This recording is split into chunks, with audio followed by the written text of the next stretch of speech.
Welcome back to another episode of No Man's Sky. And the reason, by the way, that you're hearing the ship sound effect for when it's flying is because it technically is flying, I guess, even though I'm in picture mode. I was flying when I went into the picture mode. The ship just got frozen. Here you can kind of see a view of the base. By the way, this is backlog footage from March that I'm trying to get uploaded. And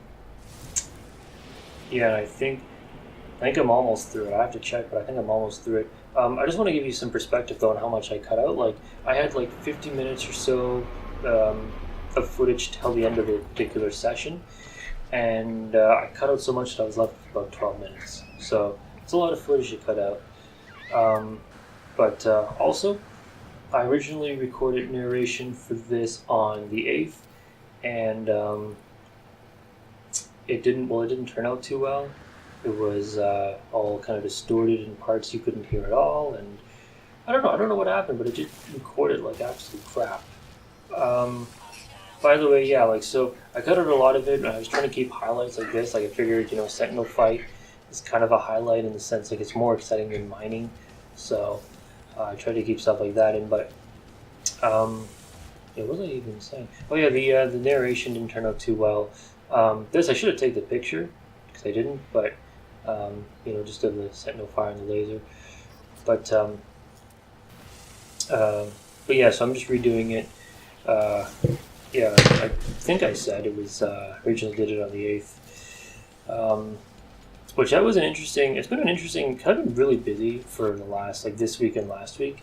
But I mean, just the 6th, 7th, and 8th was an interesting couple of days. Like the 6th, I was really not, like I was kind of really upset, especially with Walmart where I work, because what they do is they do two things that annoy me. Like firstly, they give you really long shifts and then really short shifts. So like actually today as well, but on the 6th, which was last Friday, they gave me pretty much a 9-hour shift. The day I got a 9-hour shift, but you also get like the 4-hour shifts and the 5-hour shifts. And it's like, yay, and I'm just wondering why they can't give me, proper 8-hour shifts instead of, overly long and overly short, especially like if I have to bust to a 4-hour shift, it's not happening. I'm going to tell you right now. That was the blueprint vendor. He sells blueprints. Believe it or not. But yeah, so the other thing they do is they'll give you they'll give you basically, because you get more breaks based on the amount of hours you work. So they'll give you 15 minutes less than the amount of time you would need to work to get the next level of breaks, if that makes sense. So yeah, ladders, by the way, are not easy in every game. Sometimes they're not always that great coming off of them and getting onto them. Half-Life, here's looking at you. But I mean, not the big on Half-Life. It's an old game. They did the best they could. But so like today not today. Oh no, it was yesterday I did the 9-hour shift. Yeah, that's what it was, because the manager spoke to me. It was like, there's an exception on your punch card. You see it? I'm like, nope. And he's trying to figure it out. I'm like, what was your shift yesterday? Like, how long did you work? I'm like, 9 hours. And he goes, oh, that would create the exception. No, today I don't remember how many hours I did, but they gave me 15 minutes less than I would have needed. I think I did 6 hours and 45 minutes or something.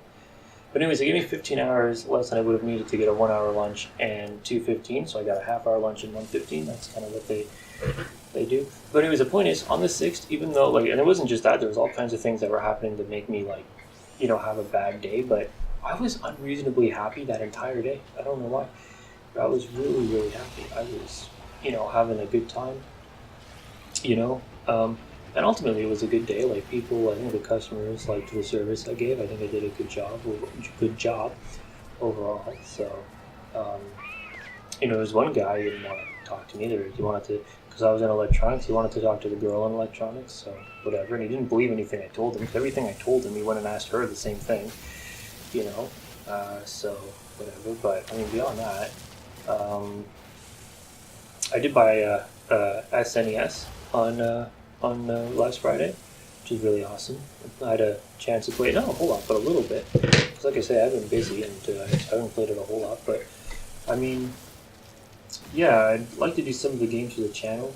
Not that I have a capture card, which throws a wrench into things, and also I probably can't afford one, so that makes it even more, more difficult. But mainly like Super Mario RPG and The Legend of Zelda: A Link to the Past. I haven't played Super Mario RPG, Legend of the Seven Stars, but I played a lot of the Mario RPGs, so I really want to play that one. And The Legend of Zelda: A Link to the Past. The only Legend of Zelda I played is Four Swords for GameCube, and yeah, I mean it was really awesome. I like to play a different one too. I like to play some of the other Legend of Zeldas. Yeah, I didn't even want a SNES. I just sort of bought it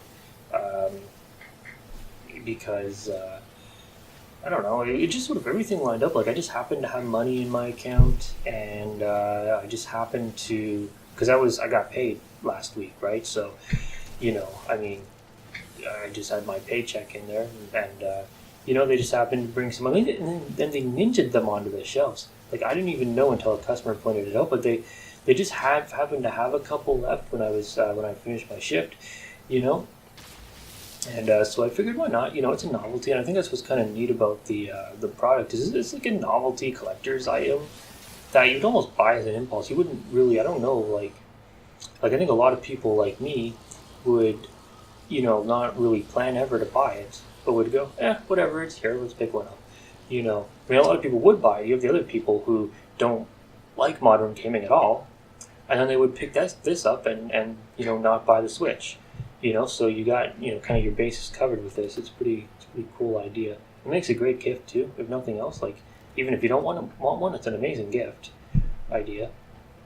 There was two left. I should have bought both of them because I could have sold one and like made enough money to pay for both of them. You know what I mean? Pay for the one I kept. It would have been a good idea, but I didn't. So shame on me for that, I guess. The sort of consolation about the whole thing with Walmart is this week and last week, and this is only because of the shift I did at on Thanksgiving, which was at time and a half. But I basically got a cumulative 50 hours, which is 90 hours. I don't know. I said 50, 90 hours. It would have been 50 hours this week plus the 40 last week. So. Which is good for me because Walmart doesn't like to give a lot of hours. So I'm lucky if I get 60 every 2 weeks. But I mean, 90 is pretty good. That's going to be a killer paycheck, which I'm going to get next week. Also, Sunday, I had a shift. Basically, it was lengthened because I switched with someone else because they wanted to go eat Thanksgiving dinner, even though Sunday isn't really Thanksgiving, but whatever. Thanksgiving dinner with their boyfriend's parents. I have no boyfriend, so that was not a concern for me. So we just sort of switched shifts. That was an 8.5-hour shift, so that was fun, but whatever. The point is that I added, hours to my week, and I technically did more hours than I was supposed to, because not including the time and a half bit, I did I think 44 hours this week, and then Saturday starts the next week for Walmart. So, that'll be part of next week to what I do tomorrow. But I did 44 hours, and they want you to at maximum have 39. That's sort of the max they'll ever give you, and even then they try to max you out at 29.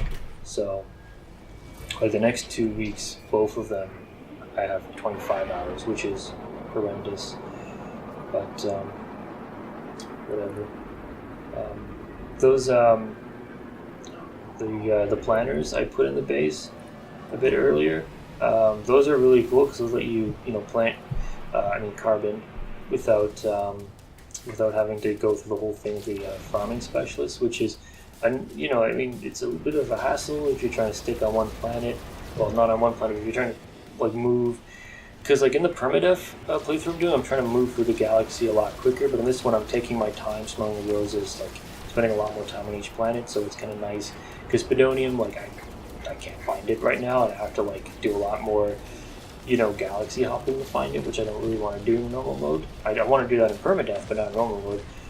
Also, I just want to point out how good I'm doing in this dogfight compared to when dogfight I did in permadeath in the episode I uploaded somewhat recently, because I didn't do well, but there was a number of things like just the way ships handled changed, and I was on keyboard and mouse instead of Xbox controller, a little unfamiliar with that, and also I was like really nervous, so some things changed that I didn't do so well, but I'm doing well here, so I mean, I can dogfight fairly well, and yeah. I don't know what kind of random things to say. Oh, do I attack one of those ships? I lied, I think, because I think I attacked that ship. I'm just sort of, it looks like I'm filling up my shields, so I'll have some power, but yeah, I lied when I said I ran out of things to say. Can I talk about this? So the only reason I'm taking out that ship is because it increases like the milestone for the amount of ships you've taken out, which you shouldn't really do now after one of the latest updates, because now when you kill innocent people, it will decrease your rating in that galaxy, but I mean, before that, it was a pretty good idea, because I mean, like I said, this is from March, so this is pre-Atlas Rises, let alone pre-Atlas Rises. What are we at? 3.7? Or sorry, not 3.7, 1.37 or 1.38? I don't remember. It's one or the other. But point is, this is before that update. So I mean, you could take out these ships without impunity. And it was a pretty good way to increase that milestone, and see if they had any loot, that kind of stuff, I guess. And it was it's pretty good fun. I mean, you get to the point where you'll be facing so many pirates that you won't even need to start hassling innocent civilians anyways, but it's still fairly fun to shoot down civilian ships for no reason and just be a sort of a space jerk. And so the update kind of ruined that, but it's a good change. I mean, I'm glad they made that change where actually killing innocent people, the Gek might not like, or the whoever else. Anyways, the video is pretty much over, so if you liked it, please give it a like and have a great rest of your day.